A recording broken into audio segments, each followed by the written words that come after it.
Good afternoon, I'm Malcolm Jordan and this is your midday news fix for Friday the 30th of May.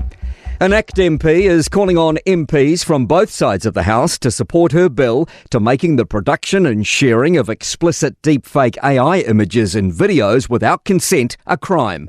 Political editor Jason Walls has more. In a bid to illustrate her point, Laura McClure stood up in the House last month holding a blurred, AI-generated nude photo of herself for all MPs to see. She said it took her minutes to make, and it's time Parliament acted to make this practice illegal. McClure is calling for all parties to support her proposed amendments to the Crime Acts to close this deepfake loophole. Hutt City Council knew a gastro outbreak was likely linked to a toddler pool, but they waited nearly 2 weeks to tell the public. There's been 93 cases confirmed of cryptosporidiosis, a contagious parasitic stomach bug, since the start of the year in the Greater Wellington region. Internal emails confirmed Tanainai Pool was identified as a common area for cases on March 12. 2 weeks later, the council released a public statement. A spokesperson says it followed all public health guidelines. Controversy across the Tasman over the legality of Mike Bush's appointment as Victoria's Chief Police Commissioner. The Victorian Labor government is scrambling to change the law to stop any potential legal challenges due to a common law precedent preventing the appointment of non-Australians. The opposition Liberal Party says it doesn't oppose Bush's appointment, but spokesperson David Davis says the legal situation should have been addressed before Bush's appointment was confirmed.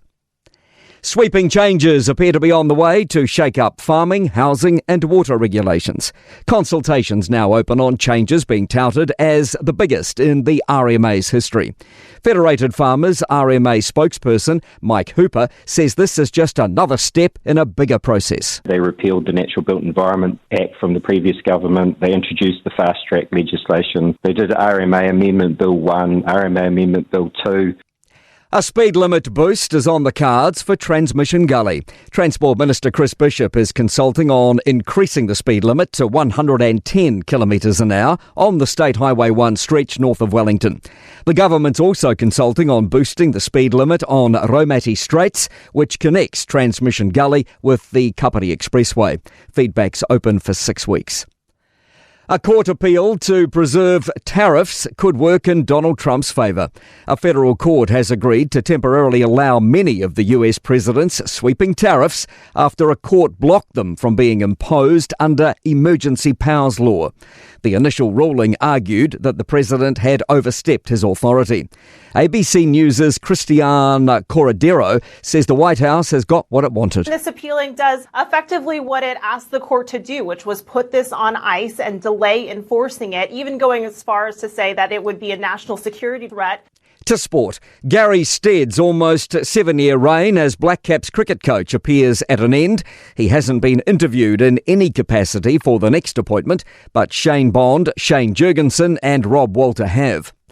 Novak Djokovic has recovered from a foot blister to advance to the third round at the French Tennis Open.